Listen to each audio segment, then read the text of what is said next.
दोस्तों इस वीडियो में हम आपको इकोनॉमिक प्लानिंग के बारे में डिटेल में डिस्कस करने वाले हैं। तो भारत आज़ाद हुआ 1947 में और भारत के पास इतने रिसोर्सेज थे नहीं कि वो केवल और केवल प्राइवेट सेक्टर के बेस पर ही पूरी की पूरी इकोनॉमी को चला सके। इसके अलावा गवर्नमेंट के पास भी इतने रिसोर्सेज नहीं थे कि सारा का सारा काम वो कर सके। इसके लिए भारत ने मिक्स इकोनॉमी का सहारा लिया और क्योंकि भारत जो है वो रूस के डेवलपमेंट से बहुत ज़्यादा प्रभावित था, इसीलिए भारत ने रूस की तरह ही प्लानिंग देश में अपनाने की सोची। यानी कि बेसिकली इकोनॉमिक प्लानिंग का मतलब है कि देश के पास जितने रिसोर्सेज हैं, जितने लिमिटेड रिसोर्सेज हैं, उनको ध्यान में रखकर देश एक ऐसी रणनीति बनाएगा, अपने टारगेट को अचीव करने की कोशिश करेगा। क्योंकि देखिए किसी भी कंट्री के पास बहुत सारे टारगेट होते हैं, सारे टारगेट को एक साथ अचीव करना लगभग नामुमकिन है, असंभव है। इसीलिए सरकार की ये पॉलिसी रही कि सरकार पहले कुछ प्रायोरिटी डिसाइड करेगी और अपने रिसोर्सेज को पाने के लिए उन्हीं प्रायोरिटी पर अपने सारे के सारे रिसोर्सेज खर्च करेगी। यानी कि गवर्नमेंट ने अपनी प्लानिंग में सबसे पहले 5 ईयर का प्लान बनाया, रिसोर्सेज को ध्यान में रखकर कि सरकार पहले इंडस्ट्री डेवलप करेगी, एग्रीकल्चर डेवलपमेंट करेगी या फॉरेन ट्रेड पे काम करेगी, हैवी इंडस्ट्री पे काम करेगी, पॉवर्टी कम करने पे काम करेगी। यानी कि कौन सा टारगेट रखेगी। तो यानी कि सरकार ने कुछ ऑब्जेक्टिव बनाए अपने लिमिटेड रिसोर्सेज को ध्यान में रखते हुए, और उन ऑब्जेक्टिव को पाने के लिए गवर्नमेंट के द्वारा पॉलिसी बनाई गई, उसी को बोलते हैं इकोनॉमिक प्लानिंग। यानी कि economic planning refer to the deliberate मतलब इच्छा के अनुसार, इच्छा जो आप इच्छा कर रहे हैं उसके अनुसार, deliberate allocation and coordination of resources in economy to achieve specific social and economic object. यानी कि गवर्नमेंट के द्वारा डेलिबरेट एलोकेशन ऑफ कोऑर्डिनेशन करना रिसोर्सेज का, ताकि गवर्नमेंट अपने स्पेसिफिक ऑब्जेक्टिव को अचीव कर सके, जो चाहा है उसे पा सके, उसी को बोलते हैं economic planning. Over a defined period, usually ना फॉर्म ऑफ 5 ईयर प्लान, यानी कि सरकार के द्वारा आमतौर पर 5 साल का प्लान बनाया जाता है। और उस 5 साल के प्लान के लिए गवर्नमेंट जो रणनीति बनाती है अपने रिसोर्सेज को ध्यान में रखे हुए, जो स्ट्रेटेजी बनाती है, जो नीतियां बनाती है, जो पॉलिसी बनाती है, उसी को इकोनॉमिक प्लानिंग का नाम दिया जाता है। In economic planning was adopted post independent, यानी कि भारत ने इकोनॉमिक प्लानिंग कब शुरू की? पोस्ट इंडिपेंडेंट के बाद। और भारत की पहली इकोनॉमिक प्लानिंग 1950 से स्टार्ट हुई है under a mix economy framework aiming to balance state led initiative and limited market driven element. यानी कि गवर्नमेंट का भी रोल रहेगा और मार्केट का भी रोल रहेगा, दोनों का ही रोल रहेगा। गवर्नमेंट के द्वारा उस तरीके की नीति अपनाई गई। यानी कि सिंपल शब्दों में समझा जाए तो इकोनॉमिक प्लानिंग का मतलब है कि गवर्नमेंट के द्वारा अपने लिमिटेड रिसोर्सेज को ध्यान में रखकर एक ऐसी स्ट्रेटेजी तैयार करना, ऐसी पॉलिसी बनाना, ताकि गवर्नमेंट अपने टारगेटेड ऑब्जेक्टिव को अचीव कर सके, उसी को इकोनॉमिक प्लानिंग कहते हैं। तो की एलिमेंट की बात करें दोस्तों, तो सबसे पहले आप याद रखिएगा कि हर इकोनॉमी के पास लिमिटेड रिसोर्सेज हैं। यानी कि लैंड लिमिटेड है, लेबर लिमिटेड है, रिसोर्सेज लिमिटेड है, कैपिटल लिमिटेड है। इसीलिए इकोनॉमिक प्लानिंग का सबसे बड़ा की एलिमेंट ये है कि सरकार को सबसे पहले अपनी प्रायोरिटी सेक्टर डिसाइड करने पड़ते थे और उसके बाद सरकार को देखना पड़ता था कि अपने रिसोर्सेज में किस तरीके से अपने प्राइमरी गोल को अचीव करने के लिए सरकार उस रिसोर्सेज को खर्च करे। इसके अलावा सरकार का जो ऑब्जेक्टिव था वो सोशल एंड इकोनॉमिक ऑब्जेक्टिव था। यानी कि जो भी प्लानिंग रही, सरकार के कई सारे ऑब्जेक्टिव थे जिसमें जो सोशल एंड इकोनॉमिकल, जैसे इकोनॉमिक ग्रोथ है, इक्विटी है, पॉवर्टी रिडक्शन है, इसके अलावा एम्प्लॉयमेंट जनरेशन है, सेल्फ रिलायंस है, मॉडर्नाइजेशन है। तो इन तमाम लक्ष्यों को प्राप्त करने के लिए ही गवर्नमेंट ने इकोनॉमिक प्लानिंग यूज शुरू किया। इसके अलावा इकोनॉमिक प्लानिंग हमेशा टाइम बाउंड स्ट्रेटेजी होती है। यानी कि ऐसा नहीं है कि गरीबी दूर करेंगे तो गरीबी 50 साल बाद दूर करेंगे, 60 साल दूर करेंगे। सरकार जब इकोनॉमिक प्लानिंग बनाती है तो अगले 5 साल में क्या क्या गवर्नमेंट को अचीव करना है, उसके लक्ष्य को निर्धारित करती है। तो दोस्तों मैं उम्मीद करता हूं कि भारत की इकोनॉमिक प्लानिंग की जो डेफिनेशन है, इकोनॉमिक प्लानिंग क्या है, उसकी जानकारी आपको हो गई होगी। तो दोस्तों बात करते हैं हम आगे, आखिरकार इकोनॉमिक प्लानिंग का ऑब्जेक्टिव क्या रहा। भारत सरकार द्वारा इकोनॉमिक प्लानिंग तो स्टार्ट की गई, उसका ऑब्जेक्टिव क्या रहा? तो सबसे पहला ऑब्जेक्टिव है इकोनॉमिक ग्रोथ। यानी कि गवर्नमेंट के सामने सबसे बड़ी जो प्रॉब्लम है वो है इकोनॉमिक ग्रोथ की।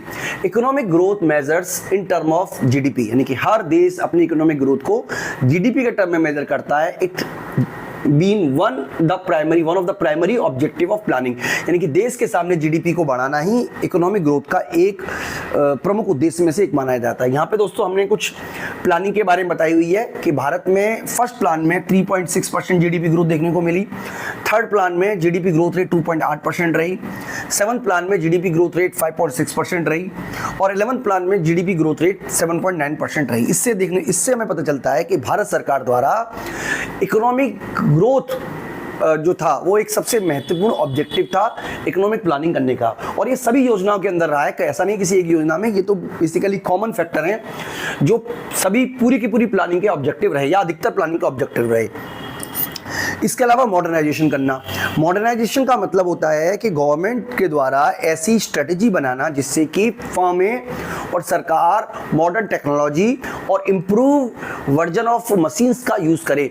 तो इससे क्या होगा, एक तो एक प्रोडक्टिविटी बढ़ेगी, यानी कि आप उतनी ही मशीन में ज़्यादा प्रोडक्शन कर पाओगे, प्रोडक्टिविटी बढ़ेगी यानी कि उतने ही लेबर में आप ज़्यादा प्रोडक्टिविटी कर पाओगे, और साथ ही साथ प्रोडक्शन बढ़ेगा। यानी कि इसका उद्देश्य ये था कि सरकार जो इंडस्ट्रियल है, जो सर्विस सेक्टर है, जो एग्रीकल्चर सेक्टर है, उसके अंदर प्रोडक्शन और प्रोडक्टिविटी को बढ़ाए। साथ ही साथ जो लोग डेवलपमेंट में छूट गए उनको भी मुख्य धारा में लाया जाए, उनको भी डेवलपमेंट के काम किए जाए। यानी कि गवर्नमेंट का एक उद्देश्य इकोनॉमिक ग्रोथ था, तो वहीं दूसरा उद्देश्य देश में मॉडर्नाइजेशन को प्रमोट करना रहा है। तीसरा ऑब्जेक्टिव रहा है सेल्फ रिलायंस। सेल्फ रिलायंस का मतलब हुआ कि देश ऐसी वस्तुओं को तो आयात कर ले जो देश में नहीं बना सकता, लेकिन वो वस्तुएं जिनको देश अपने देश में बनाया जा सकता है उसको तो कम से कम भारत में बना लिया जाए। बट दोस्तों मैं आपको ये बताना चाहता हूं कि जिस समय भारत आजाद हुआ उस समय भारत साइकिल भी विदेशों से खरीदता था, जबकि साइकिल कोई ऐसी कोई टेक्निकल चीज नहीं है, साइकिल तो आप बहुत आसानी से बनाई जा सकती है देश के अंदर भी। तो भारत सरकार के द्वारा डोमेस्टिक इंडस्ट्री को प्रमोट करने की बात की गई, भारतीय द्वारा इंपोर्ट को सब्सिडाइज करने की बात की गई, ताकि ऐसी वस्तुओं को देश के अंदर बनाया जा सके जो देश से बाहर आती हैं। तो इंपोर्ट सेल्फ रिलायंस का मतलब दोस्तों मैं उम्मीद करता हूं आपको समझ में आओगे, यानी कि सरकार के द्वारा ऐसी वस्तुओं का, ऐसी सेवाओं का प्रोडक्शन देश में करने पर बल देना जिनको हम पहले इंपोर्ट करते थे। इसका फायदा क्या होगा? इसका फायदा ये होगा दोस्तों कि अब देश अपने यहां वस्तु बनाएगा, तो इसका फायदा ये होगा कि उसको कम चीजें इंपोर्ट करनी पड़ेंगी, और ये केवल इंडस्ट्री पे ही लागू ना हो बल्कि एग्रीकल्चर पे लागू हो। इसीलिए भारत सरकार को अगर आप देखोगे तो भारत ने ग्रीन रेवोल्यूशन अपनाया। ग्रीन रेवोल्यूशन अपनाने की वजह रही कि PL 480 की जो सुविधा अमेरिका देता था, जिसमें अमेरिका भारत से लेता था रुपया और बदले में देता था गेहूं, उसको जब इंडिया पाकिस्तान का युद्ध हुआ तो उसने रोक दिया, जिसकी वजह से भारत का बड़ा नुकसान हुआ। तो यही बात दोस्तों आपको समझनी है। इसके अलावा दोस्तों अगला है equity. Equity refer to the reduction inequality of income and wealth, यानी कि इसका मतलब होता है कि आप इनकम और वेल्थ की इनइक्वालिटी कम करो। सोशल वेलफेयर के लिए जरूरी है। सरकार के इकोनॉमिक प्लानिंग का ऑब्जेक्टिव ऐसे स्टेप भी उठाना था जिससे कि सोशल वेलफेयर को इंक्रीज हो सके, यानी कि पॉवर्टी इरिगेशन हो सके। आपको याद होगा एक इंदिरा गांधी ने एक नारा दिया था, गरीबी हटाओ का नारा। बेसिकली वो पॉवर्टी रिडक्शन था, यानी कि गवर्नमेंट के द्वारा ऐसी स्कीम चलाने की बात की गई, ऐसे अल्टरनेटिव प्रोग्राम चलाने की बात की गई, इकोनॉमिक प्लानिंग में वेलफेयर प्रोग्राम चलाने की बात की गई, ताकि जो इनइक्वालिटी है, जो पॉवर्टी है, जो गरीब और अमीर के बीच का गैप है, उसको धीरे धीरे करके कम किया जा सके। इसके अलावा एम्प्लॉयमेंट जनरेशन करना गवर्नमेंट का बहुत ऑब्जेक्टिव था, क्योंकि सारे के सारे डेवलपमेंट प्रोग्राम बेकार हो जाएंगे अगर अपने रिसोर्सेज को आप यूज ही ना कर पाओ। इसीलिए इकोनॉमिक प्लानिंग का एक ऑब्जेक्टिव देश के अंदर नए नए एम्प्लॉयमेंट क्रिएट करना था। दोस्तों आपको पता होगा कि अगर कोई श्रमिक बेरोजगार रहता है तो इसका मतलब है कि देश की प्रोडक्टिव क्षमता का यूज नहीं हो पा रहा है। तो इकोनॉमिक प्लानिंग का एक ऑब्जेक्टिव था कि देश की जो पॉपुलेशन है उसको काम पे लगाया जाए, खास तौर पे रूरल एरिया में। साथ ही साथ पब्लिक वर्क भी क्रिएट किया जाए, जॉब क्रिएशन के लिए नई नई स्कीमें चलाई जाएं। ये भी गवर्नमेंट की प्लानिंग का एक ऑब्जेक्टिव रहा है। इसके अलावा दोस्तों सोशल जस्टिस के लिए जरूरी है कि इंक्लूसिव ग्रोथ हो, समावेशी विकास हो, सभी चीजों का एक साथ विकास हो, ताकि जो देखिए अगर आप किसी भूखे को खाना दे दोगे तो आप एक बार खाना दे दोगे, दो बार खाना दे दोगे, लेकिन अगर आप भूखे को काम सिखा देते हो, अगर आप उसको प्रोडक्टिव प्रोसेस में ले आते हो, उसका इंक्लूसिव ग्रोथ करते हो, उसको एम्प्लॉयमेंट क्रिएट करवाते हो, उसको एजुकेशन देते हो, उसको हेल्थ प्रोवाइड कराते हो, तो डेफिनेटली उसको बार बार सरकार से खाना लेने की जरूरत नहीं पड़ेगी। तो सरकार का एक ऑब्जेक्टिव सोशल जस्टिस था, यानी कि सरकार पिछड़े हुए लोगों को, जो मार्जिनलाइज्ड ग्रुप है, जो पिछड़ गया है, महिलाएं, कास्ट है, शेड्यूल कास्ट है, शेड्यूल ट्राइब है, वुमेन्स हैं, इनके लिए भी गवर्नमेंट के द्वारा इनको भी मेन स्ट्रीम में लाने की बात की गई, ताकि डेवलपमेंट सभी का एक साथ हो सके।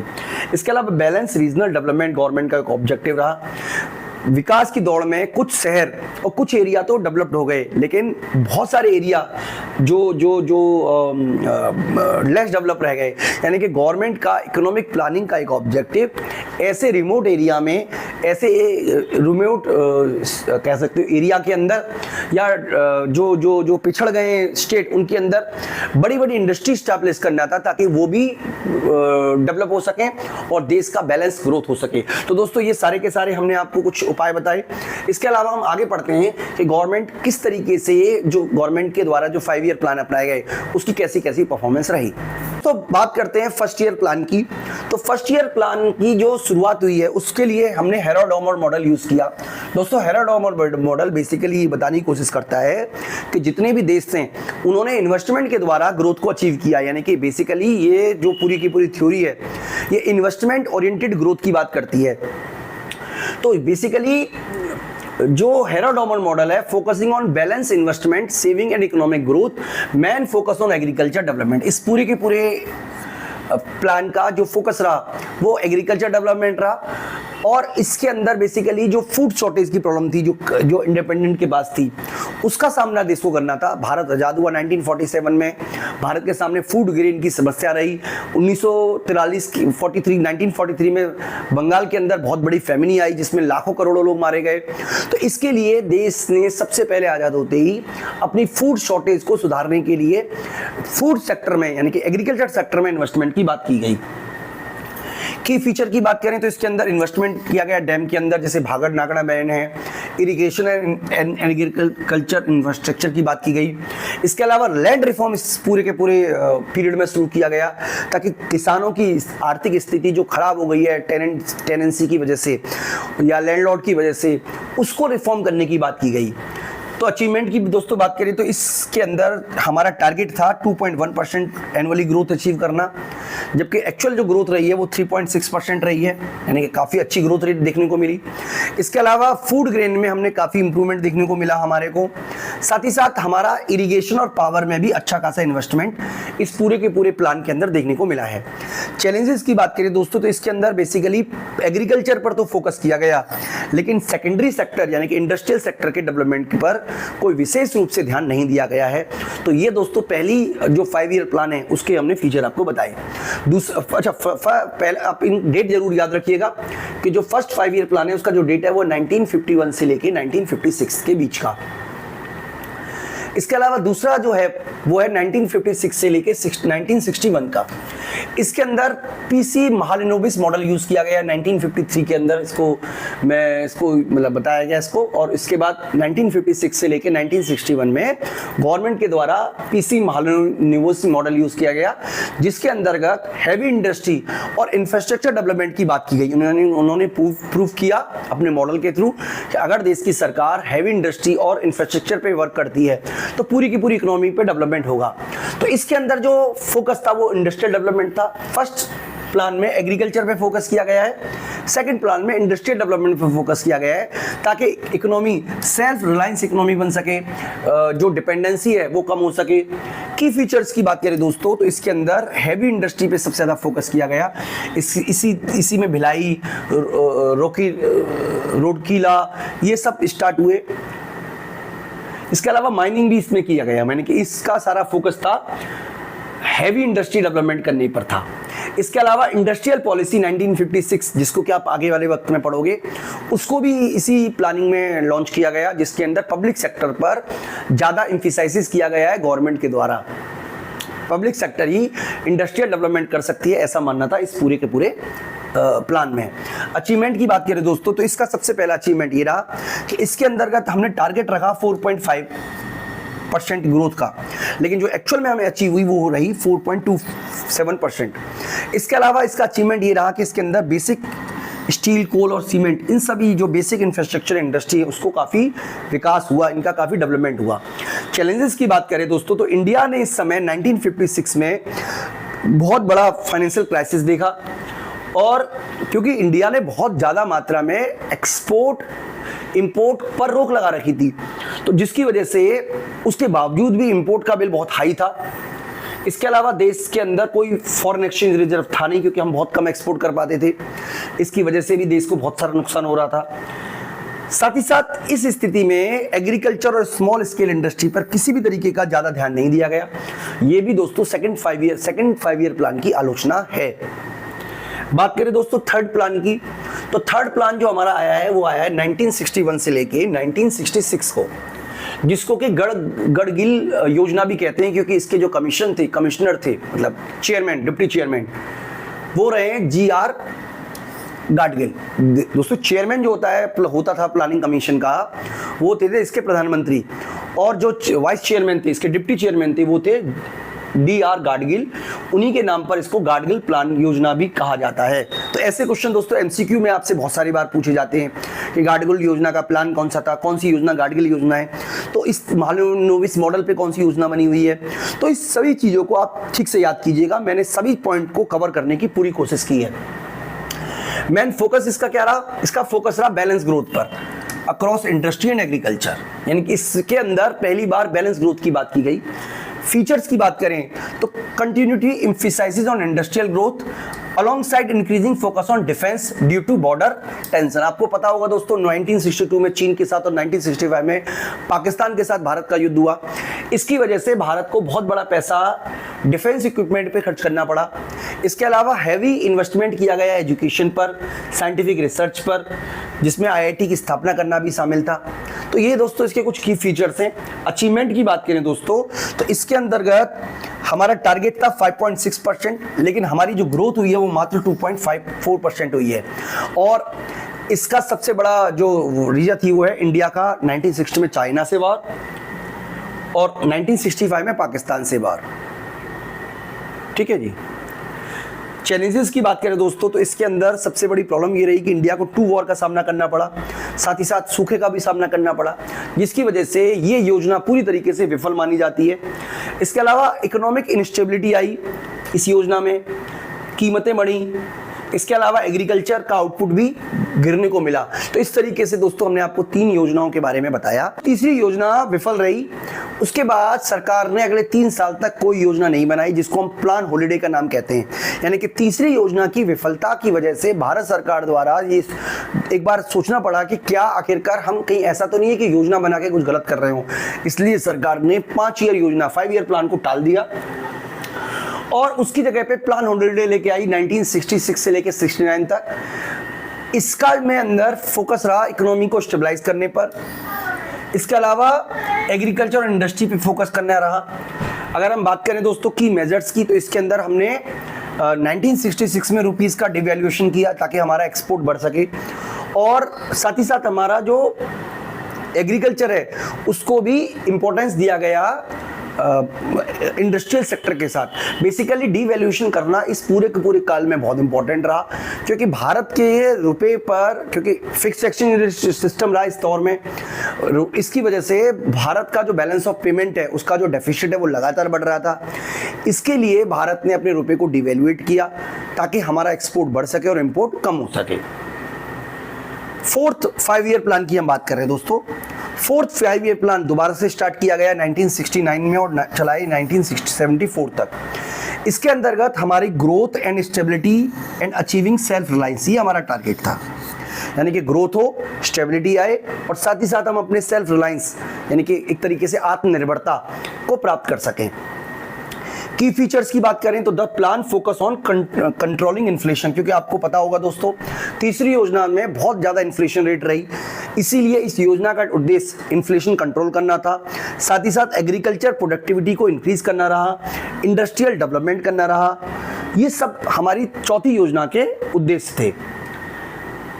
इसके अंतर्गत हमने 1969 में इसी योजना में हमने 1969 में 14 बैंकों को नेशनलाइज किया, यानी कि वो प्राइवेट बैंक को गवर्नमेंट ने अपने अंडर में ले लिया, जिससे कि देश के अंतर्गत गरीबों को, किसानों को लोन आसानी से उपलब्ध किया जा सके। क्योंकि जो प्राइवेट बैंक थी, जो बैंक नेशनलाइजेशन से पहले वो आसानी से लोन देना नहीं दे रही थी, तो गवर्नमेंट ने उनको अपने कब्जे में लिया, उनको नेशनलाइज कर दिया। इसके अलावा ग्रीन रेवोल्यूशन भी इसी योजना के अंदर लॉन्च हुआ, जिसके अंतर्गत भारत ने बहुत जबरदस्त एग्रीकल्चर में प्रोडक्टिविटी में इंक्रीमेंट देखने को मिला है। अचीवमेंट की बात करें दोस्तों तो मैं आपको जैसे बता चुका हूं, ग्रीन रेवोल्यूशन इसके अंदर हमने इस योजना में, इस प्लान में अंदर देखने को मिला, जिसके अंतर्गत हमारा प्रोडक्शन काफ़ी ज़्यादा बढ़ा, खासतौर पे वीट और राइस का, यानी कि देश ने वीट और राइस में इस योजना में सेल्फ सफिशिएंट हो गया। देश ने उत्पादन प्रोडक्टिविटी में काफ़ी ज़्यादा वृद्धि देखने को मिली। However, the growth during this plan period was only 3.3, यानी कि इस प्लान में जो ग्रोथ रेट थी वो 3.3 रही, और जो ग्रोथ का टारगेट हमने रखा था वो 5.7% रखा था। इस दौर में ही इंडिया ने 1971 में बांग्लादेश से युद्ध लड़ा, बांग्लादेश की लिबरेशन के लिए युद्ध लड़ा पाकिस्तान से, और इससे भारत के ऊपर कई सारे सैंक्शन लगा दिए गए विदेशियों के द्वारा। उसकी वजह से भी भारत के नुकसान देखने को मिला है। इसके अलावा दोस्तों इसी प्लान में देश में इन्फ्लेशन और फिस्कल डेफिसिट में और ज़्यादा वृद्धि देखने को मिली है।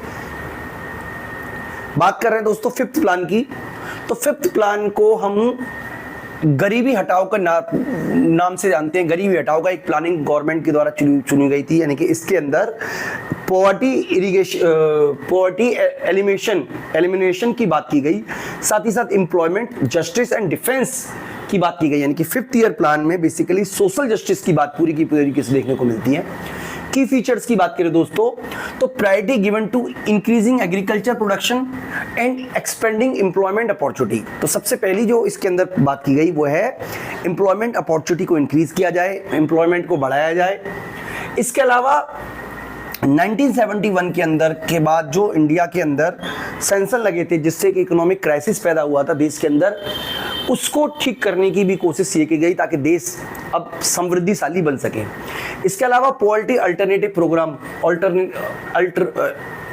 पॉवर्टी को एलिमिनेट करने के कई सारे प्रोग्राम चलाए गए, और खास तौर पर इसमें फूड सिक्योरिटी भी गवर्नमेंट के द्वारा प्रोवाइड कराने की बात की गई। एम्प्लॉयमेंट के शुरुआत करने के लिए बहुत सारी बात की गई। अचीवमेंट की बात करें दोस्तों, तो इसके अंदर जो ग्रोथ रेट हमने अचीव की वो 4.4 रही, जबकि हमारा टारगेट जो था वो मात्र 4.4 का था। इसके अलावा हमने जो पॉवर्टी को दूर करने के लिए बहुत सारे एलिमिनेशन के लिए बहुत सारे प्रोग्राम चलाए। इसके अलावा एम्प्लॉयमेंट स्कीम शुरू की गई ताकि हमारा देश के अंदर एम्प्लॉयमेंट क्रिएट हो सके। चैलेंजेस की बात करें दोस्तों, the plan was terminated prematurity in 1978। ये योजना 1978 यानी कि एक साल पहले खत्म हो गई।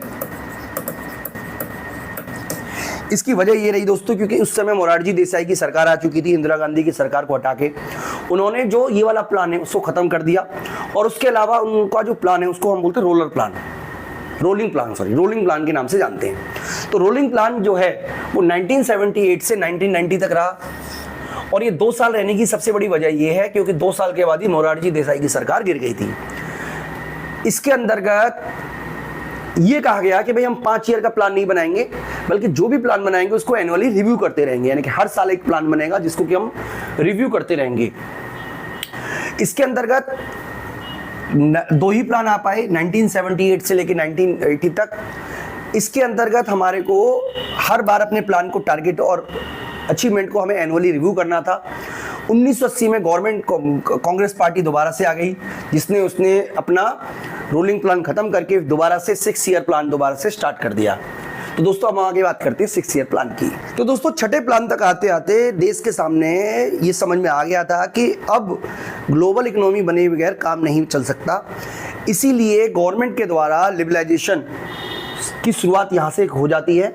इसके अलावा पॉवर्टी कम करने के लिए और टेक्नोलॉजी में सेल्फ रिलायंस होने के लिए ये हमारे टारगेट रखे गए, यानी कि गवर्नमेंट के द्वारा धीरे धीरे इंडस्ट्रीज को छोड़ना, धीरे धीरे उनको प्रमोट करने की बात की गई, उनको लिबरलाइज करने की बात की गई। एग्रीकल्चर में हमें, पॉवर्टी में हमें कम करने की बात की गई, और टेक्नोलॉजी में सेल्फ रिलायंस हो सकें इसके लिए कोशिश की गई। की फीचर की बात करें तो इसके अंदर एम्फसाइज किया गया था investment in infrastructure and ड्रिविंग technology advancement, यानी कि इसमें टेक्नोलॉजी और इंफ्रास्ट्रक्चर की बात की गई। इसके अंतर्गत टेलीकम्युनिकेशन, ट्रांसपोर्ट, एनर्जी, इन सभी सेक्टर पर विशेष रूप से ध्यान दिया गया। इस दौरान एंटी पॉवर्टी मेजर्स शुरू किए गए और रूरल डेवलपमेंट के कई सारे प्रोग्राम शुरू किए गए। गवर्नमेंट के द्वारा एम्प्लॉयमेंट स्कीम शुरू की गई ताकि सोशल जस्टिस को अचीव किया जा सके। अचीवमेंट की बात करें दोस्तों तो हमारा जो टारगेट था वो था 5.2%, लेकिन हमने अचीव किया 5.7%। तो ये दोस्तों काफ़ी सक्सेसफुल योजना में मानी जाती है। सिग्निफिकेंट रहा हमारे लिए काफ़ी पॉवर्टी को हटाना, यानी काफ़ी हद तक हमने पॉवर्टी हटाई इस पूरी की पूरी योजना में, और एक तरीके से इकोनॉमिक रिफॉर्म का बैकग्राउंड भी इसी योजना के माध्यम से स्टार्ट हुआ। बात करते हैं दोस्तों सातवीं योजना की, 7th 5 ईयर प्लान की।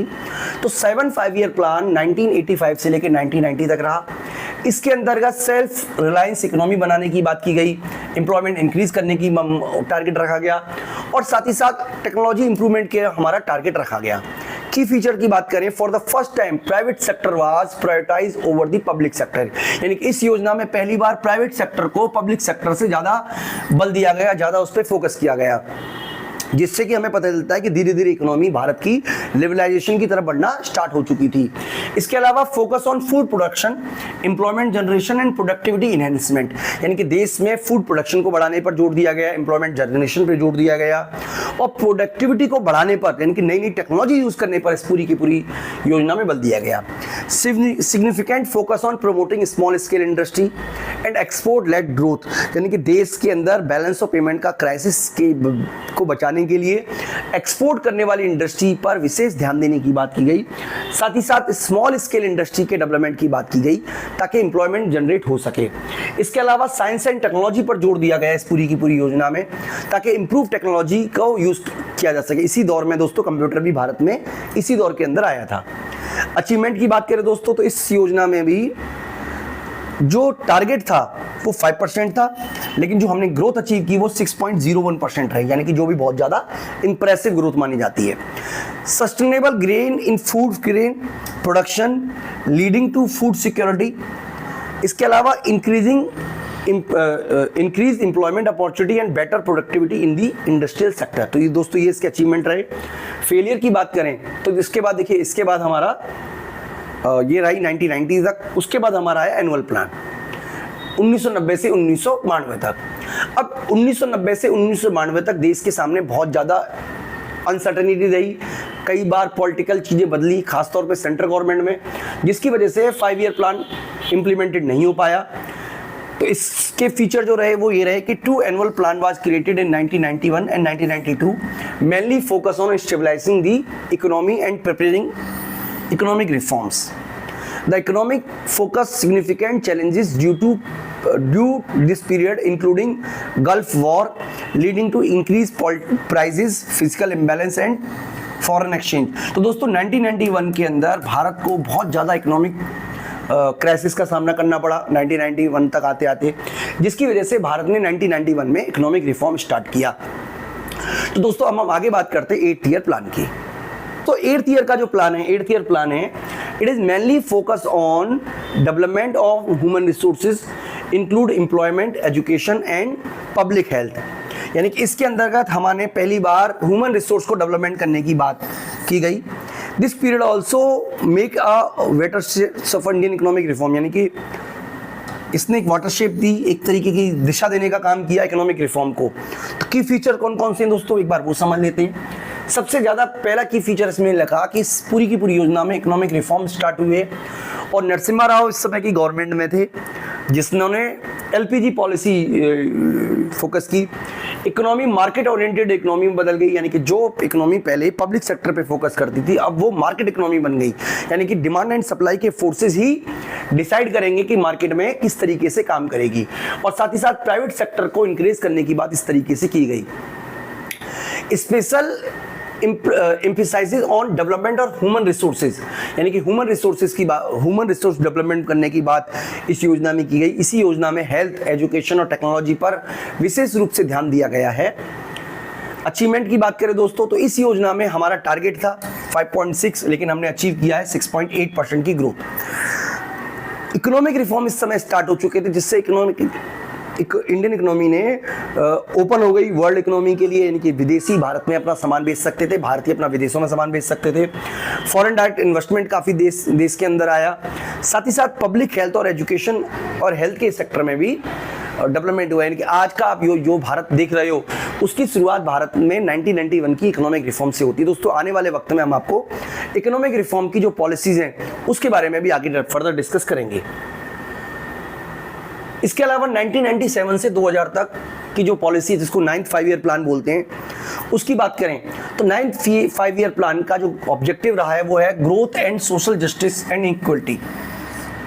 द प्लान में जो मतलब प्लान के अंदर जो the plan sought to achieve inclusive growth with the focus on poverty reduction, यानी गरीबी हटाने पर, एम्प्लॉयमेंट जनरेट करने पर और सोशल इक्विटी पे ध्यान दिया।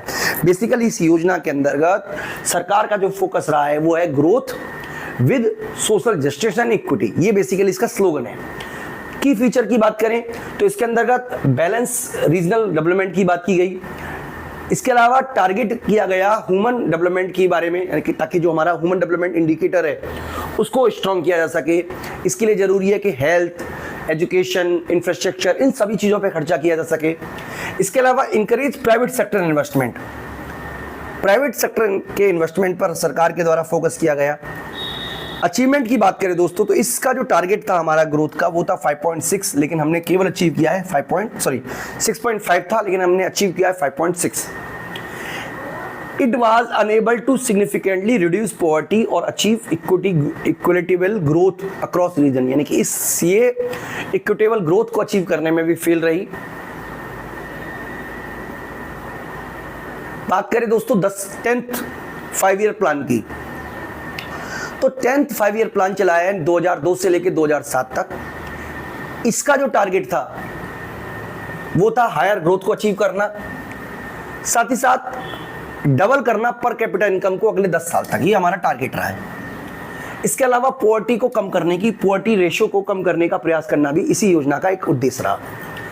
अचीवमेंट की बात करें दोस्तों तो इसके अंतर्गत aim to reduce the poverty ratio 15% by 2012, यानी कि 2012 तक देश की गरीबी रेखा 15% ही तक रहे, 15% तक गरीबी रेखा आ जाए, यानी कि 15% लोग गरीबी रेखा से नीचे रहें, ये इस योजना का टारगेट था। Focus on employment generation through public and private sector initiative, यानी कि गवर्नमेंट सेक्टर और प्राइवेट सेक्टर के इनिशिएटिव द्वारा पॉवर्टी को कम करना, एम्प्लॉयमेंट जनरेट करना गवर्नमेंट का उद्देश्य रहा। इसके अलावा promotion of rural infrastructure, health, education, ये सब इस योजना के हमारे गवर्नमेंट के उद्देश्य रहे। Major reform in power sector emphasises the role of private investment, ये गवर्नमेंट का वो रहा, मतलब एक तरीके से प्राइवेट इन्वेस्टमेंट को प्रमोट करना गवर्नमेंट का टारगेट रहा। अचीवमेंट की दोस्तों बात करें तो हमारा जो टारगेट था वो 8% था, लेकिन हमारा जो अचीव हुआ है वो 7.6% हुआ। देखिए धीरे धीरे इकोनॉमिक ग्रोथ जो है वो बढ़ने लगी है। Poverty reduction effort was mandatory successful, मतलब मैंडेटरी नहीं, एक तरीके से मीडियम दर्जे की सक्सेसफुल रहे। But the poverty ratio target was not achieved. Positive progress was made in rural development, infrastructure improvement through uneven across regions, तो यानी कि जो जो जो जो डेवलपमेंट रहा वो अनइवन रहा, बराबर नहीं रहा। हालांकि इंफ्रास्ट्रक्चर डेवलपमेंट स्टार्ट हुआ इसी योजना के अंतर्गत।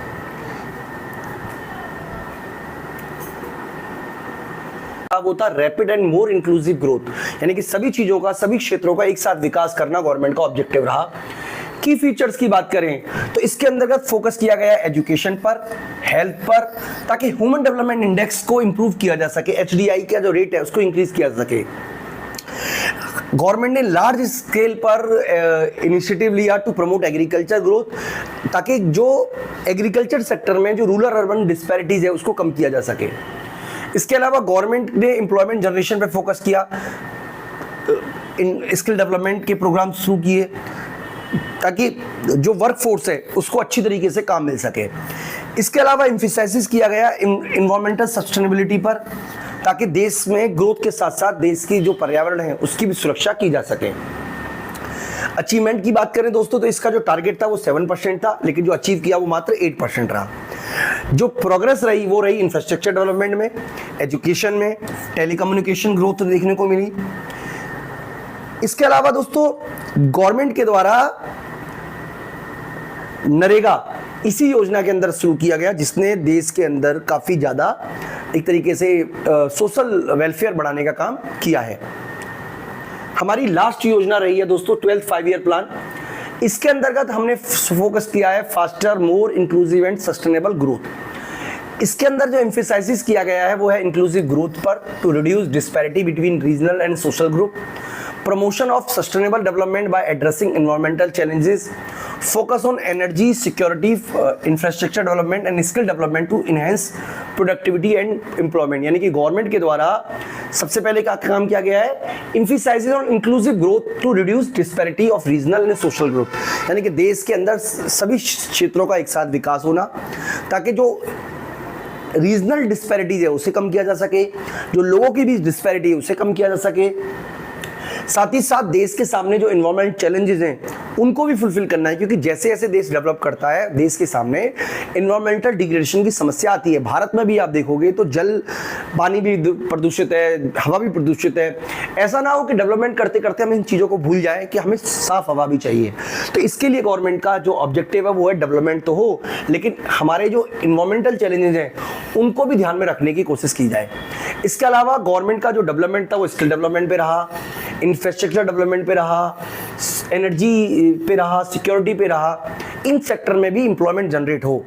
इसके अलावा सोशल सेक्टर को भी इंप्रूव करने की बात की गई, सोशल स्कीम चलाई गई ताकि ह्यूमन कैपिटल को इंक्रीज किया जा सके। हेल्थ एजुकेशन की बात इस पूरी की पूरी स्कीम में की गई। दोस्तों अचीवमेंट की बात करें तो इस योजना के अंतर्गत जो हमारा अचीवमेंट रहा है वो है, सेट किया गया था 8%, लेकिन जो हमें अचीव हुआ है, लेकिन इस प्लान को अचीव करने में भी देश के सामने बहुत बड़ी दिक्कतें आई हैं। इसके अलावा गवर्नमेंट के द्वारा बहुत सारे इनिशिएटिव लिए गए रिन्यूएबल एनर्जी के लिए, सस्टेनेबिलिटी के लिए, वो भी गवर्नमेंट ने इसी योजना में हमारे कई सारे प्रोग्राम रहे हैं। लेकिन धीरे धीरे इस योजना के बाद मोदी सरकार के द्वारा योजना आयोग को खत्म करके, प्लानिंग कमीशन खत्म करके नीति आयोग बना दिया गया। नीति आयोग के ऊपर दोस्तों हम अलग से वीडियो बनाएंगे। यहाँ पर एक बार हम समराइज कर रहे हैं जिसके अंदर हमें बताया गया है कि हमारा टारगेट कितना था। तो दोस्तों आपको क्या करना है, इन योजनाओं की डेट जरूर याद रखनी है। अब कैसे याद रखनी है, देखिए ये हमारा, आप ऐसे समझ लीजिए ये 5 ईयर प्लान है, 5 5 5। ये 5 ईयर के बाद प्लान हॉलीडे हो गया, ठीक है जी, मतलब एक तरीके से 3 साल का, यानी कि 5 5 5, फिर 3 साल के बाद 3 का गैप हो गया, फिर 5 5, सर ये 4 रहा है, फिर 2 साल का गैप है, मतलब 3 साल 3 का गैप, 2 साल 2 का गैप, ये याद रखिएगा 4 साल का रहा है। उसके बाद जितनी भी योजना है सबने 5 साल पूरे किए हैं। अच्छा, इसके बाद 2 का गैप और फिर 2 का गैप, फिर जितनी भी योजना है सबने 5 साल पूरे किए हैं, यानी कि 5 5 5 3 गैप, 5 5 2 गैप, 5 5 2 गैप, और उसके बाद सभी योजनाएं 5 5 की रही हैं। तो इसका देखिए तरीका कोई भी रहे, लेकिन बेस्ट ये रहेगा कि आप इनकी डेट जरूर याद रखिएगा, क्योंकि ऐसे क्वेश्चंस एमसीक्यू में बहुत बार पूछे गए जिसमें अलग अलग योजनाओं को दे देंगे, बोल देंगे कौन सी योजना का किस नाम से जाना जाता है। तो वो सब आपके लिए जरूरी है कि योजनाएं रखें। इसके टारगेट क्या थे वो हमने यहाँ लिखा हुआ है, और उसकी जो अचीवमेंट है वो यहाँ पे लिखा हुआ है। दोस्तों अगर आप ये वाली टेबल लर्न कर लेते हो तो मैं उम्मीद करता हूँ कि आपके बहुत सारे एमसीक्यू क्वेश्चन दूर हो जाएंगे, सॉल्यूशन हो जाएगी। साथ ही साथ आप ये जरूर याद रखिएगा कि कौन सी योजना के पीछे का बैकग्राउंड क्या है। दोस्तों मैं उम्मीद करता हूँ कि आपको भारत की जो इकोनॉमिक प्लानिंग है उसके बारे में डिटेल हो गई होगी। इस वीडियो में इतना ही, थैंक यू।